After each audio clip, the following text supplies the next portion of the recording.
Section 36 dealing with the seize data और information.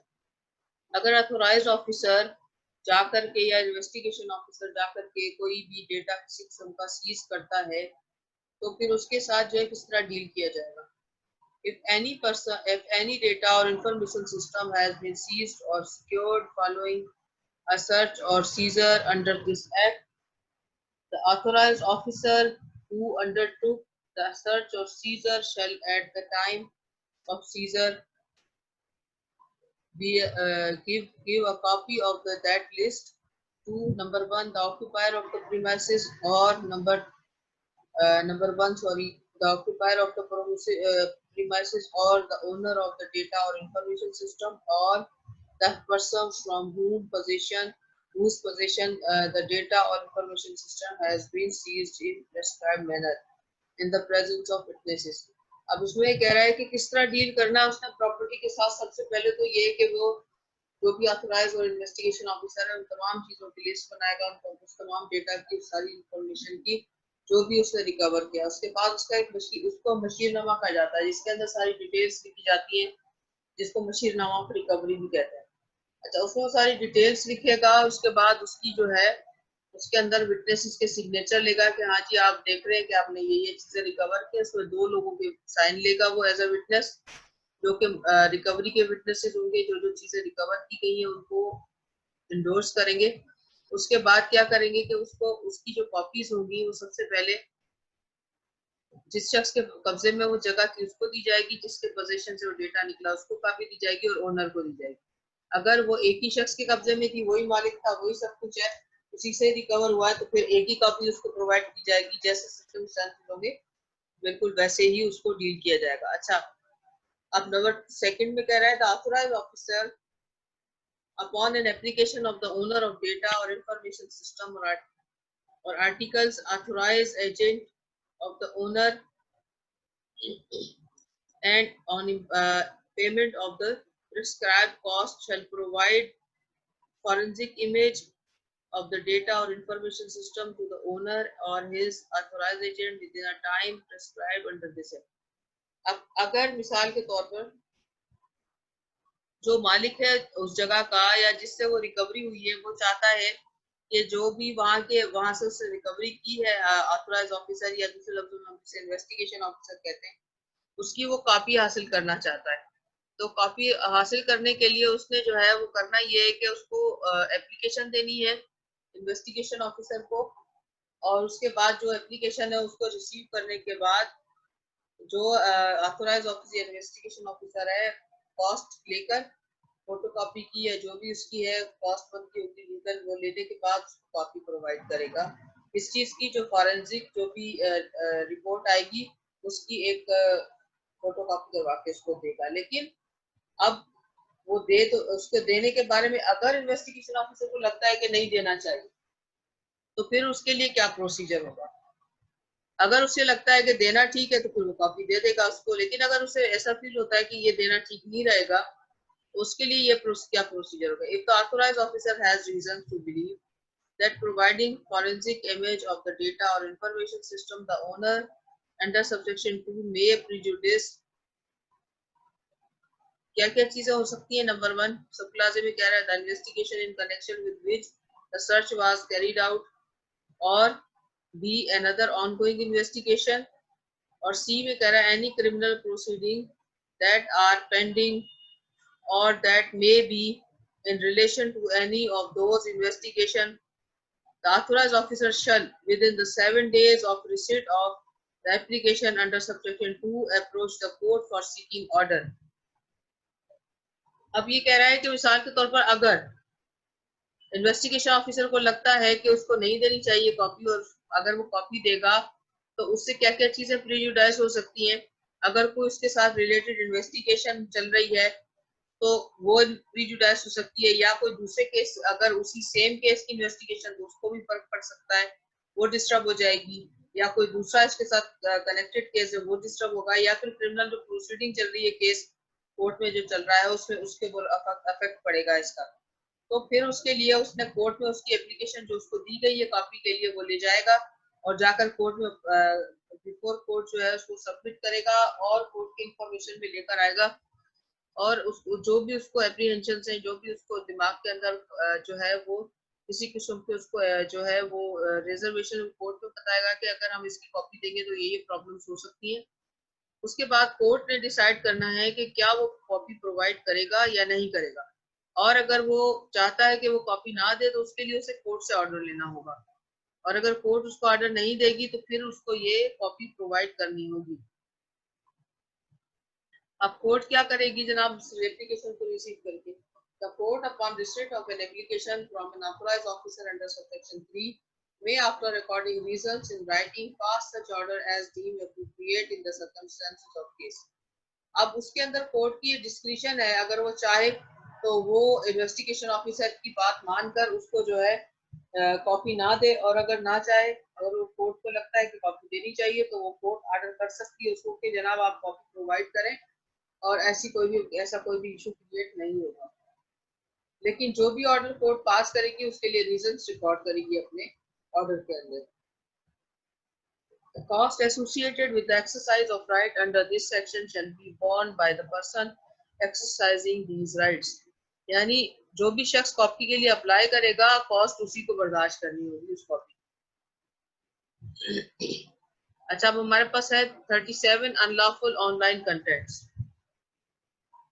अगर किसी किस्म के कोई मजहब से रिलेटेड या मुल्क की इंटेग्रिटी से रिलेटेड कोई भी चीज अपलोड कर दी जाती है उन सोशल मीडिया की वेबसाइट्स पर या किसी भी वेबसाइट पर, फेसबुक पर या ऑनलाइन किसी किस्म के ऐसे कंटेंट अपलोड हुए हुए जिससे या तो मुल्क की जो है मुल्क के लिए डेरोगेटरी उसमें अल्फाज इस्तेमाल हुए हुए, या कोई रसूल पाक की शान में गुस्ताखी या असहाबे किराम की शान में गुस्ताखी की गई है, यानी जिससे ग्लोरी ऑफ इस्लाम पे फर्क पड़ सकता है, या फिर कंटेम्प्ट ऑफ कोर्ट से रिलेटेड कोई इस तरह के कंटेंट्स हैं, तो उनको जो है पाकिस्तान टेलीकम्युनिकेशन अथॉरिटी, अगर क्योंकि उनके पास पब्लिक स्विच होगा, अगर वो चाहे तो उसे रिमूव कर सकती है by the permission of federal government.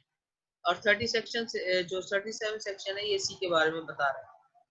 The authority shall have the power to remove or block or issue directions for the removal or blocking of access to an information system through any information system, or if it is considered it necessary in the interest of the glory of Islam or integrity, security or defense of Pakistan or any part thereof, public order, decency or morality, or in relation to the contempt of court, commission or commission of an or incitement to an offence under this act. यानी अगर उसके उन information से को रहने दिया गया तो कोई किसी किस्म का ऑफेंस कमिट हो सकता है, या उससे रिलेटेड कोई इंफॉर्मेशन है तो उसको जो है पीटीए रिमूव कर सकता है।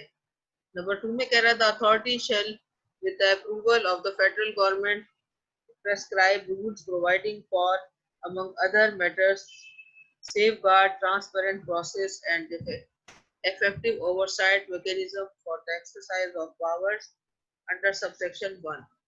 तो कह रहा है कि अगर किसी भी मटेरियल को रिमूव करने के लिए या कौन सा मटेरियल ऑफेंसिव है कौन सा नहीं है, इसके बारे में गवर्नमेंट ऑफ पाकिस्तान जो है फेडरल गवर्नमेंट उसके साथ जो है वो मिलकर पाकिस्तान टेलीकम्युनिकेशन अथॉरिटी ने जो है वो रूल्स बनाने और उन रूल्स के तहत उसको गवर्न किया जाएगा।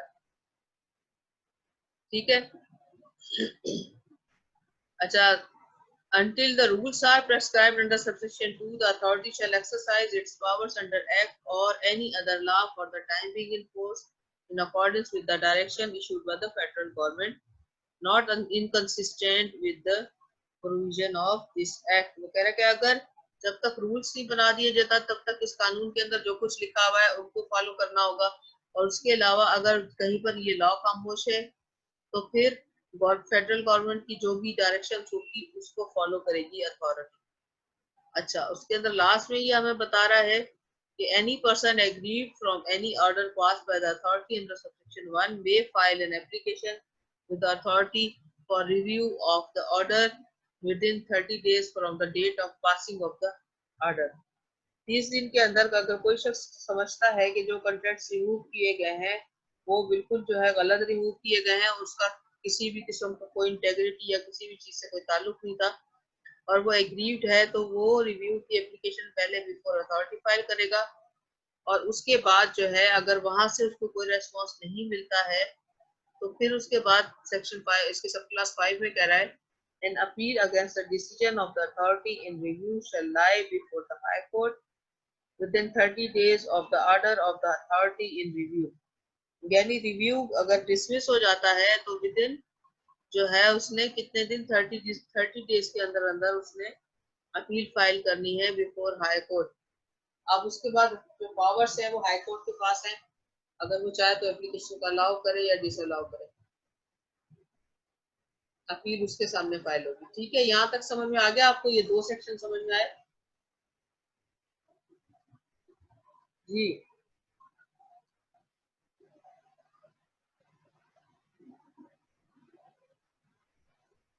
इन दोनों सेक्शंस में से अगर किसी को कोई क्वेश्चन पूछना हो तो भले आप लोग पूछ सकते हैं, नहीं तो फिर हम अपनी क्लास को एंड कर लेते हैं। मेरा ख्याल है आज के लिए इतना ही काफी है जी। किसी को कोई सवाल पूछना है इसमें से? मैम अस्सलाम वालेकुम। जी जी वालेकुम सलाम। मैम एक इससे रिलेटेड भी था और मैम एक जनरल क्वेश्चन भी था। मैम जो ये 37 है इसका सबसेक्शन 2 है। मैम रिसेंटली एक रूल्स बनाए थे मैम, सिटीजन प्रोटेक्शन रूल्स। हाँ तो मैम वो वापस ले लिए थे मैम। इसके अलावा पहले भी बनाए गए हैं इसके ऊपर कोई रूल्स, वो तो मैम अब वापस ले लिए हैं गवर्नमेंट ने। 2016 के अंदर जो थे 2016 के अंदर ये बना था कानून और उसके बाद सिर्फ एक ही दफा जो है, उससे पहले तो ये लॉ ही नहीं पास हो पाया था असेंबली से। 2016 में ये पास हुआ है, तो उसके बाद एक ही दफा सिर्फ रूल्स कुछ बनाए गए थे जो उसके बाद जो है वो अभी तक वो जो है पार्लियामेंट से पास नहीं हुए। बस उन्होंने फ्रेम किए थे, फिर उसके बाद शायद उसमें कुछ मसला था तो जिसकी वजह से वो पार्लियामेंट से अभी पास नहीं हो पाए। ठीक है ना, वो रूल्स जो है वो फेडरल गवर्नमेंट जब तक उनको पास नहीं करेगी, फेडरल गवर्नमेंट जब तक उनको जो है कंफर्म नहीं करेगी तब तक वो रूल्स अप्लाई नहीं होंगे, क्योंकि जो भी रूल्स बनाए जाएंगे with the consultation of federal government बनाए जाएंगे। ठीक है, लेकिन ये है कि जो भी चीज दूसरे कवानीन में प्रोवाइडेड है और अनलॉफुल है, जैसे मिसाल के तौर पर अगर कंटेम्प्ट ऑफ कोर्ट हो जाती है, या जैसे ग्लोरी ऑफ इस्लाम के खिलाफ अगर कोई बात हो जाती है, या जैसा कि मजहबी तौर पर किसी भी मजहब के मुताबिक अगर कोई इस तरह की चीजें आती हैं तो उनको रिमूव किया जा सकता है। ठीक है, समझ में आ गया आपको? जी, और किसी को जी कोई मैम। पूछना है?